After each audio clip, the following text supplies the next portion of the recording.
Nvidia is down about 3% today, and as we head into earnings, I still think there's a pretty good chance that price is going to pull back to $112. Now, I'm going to start the video by saying I don't have a position open on this. I would not be looking to personally grab put options. That's not what I'm saying here. I'm more so looking from the lens of a potential long-term investor or somebody who has had a lot of profits that they're thinking about potentially taking. And of course, none of this is financial advice. It's just what I'm seeing in the market. The first thing that we're going to start with is the weekly chart, which is going to be on the right side of your screen. We're going to fully zoom in here to the weekly chart. The reason that we're starting here is because this is the most important time frame to focus on.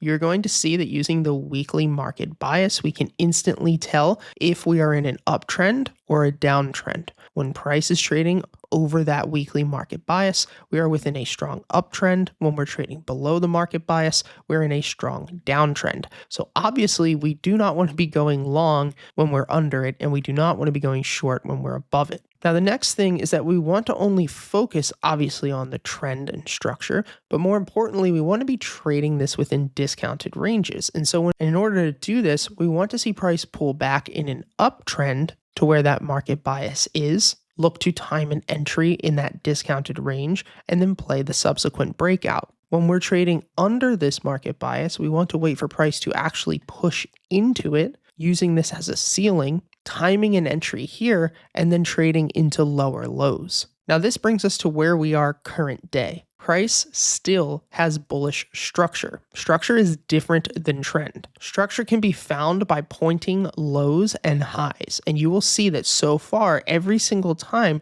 the price pulls back, we are making higher lows and we're making higher highs. So that is a good sign for the bulls. But if we look at the weekly market bias, you'll see that we broke below it back on the 27th during that DeepSeek announcement that kind of shook the AI world. From that point, price completely filled through that gap, pushing up about 26%. Now, in most cases, the reason that we push back into the market bias is because they're ready to trap retail. They're making retail think that this is just a full recovery and that price is going to push its way up into all-time highs. And there is a chance that that could happen, but about 80% of the time, price will reject within that bias and sell back off into lower lows. This would also, if this were to come to fruition, set up a potential head and shoulders pattern, which is extremely bearish. Now, once again, I'm not shorting this. Even though there's a good short setup here, I'm not going to grab puts or trade this at all. One, because of earnings, and two, because we're just still in bullish structure.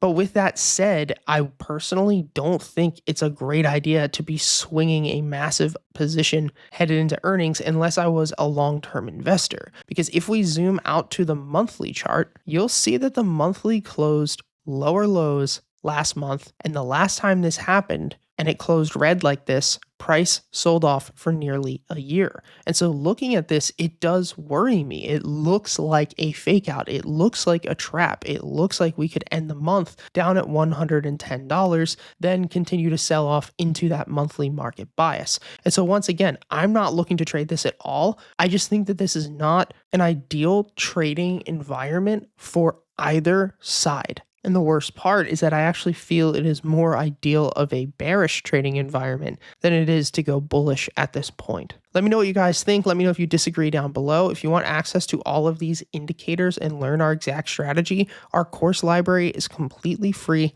The link is in the description. I highly recommend starting with the Elite Traders Playbook and the Smart Money Mastery course. Thank you guys for all support, and I'll see you tomorrow.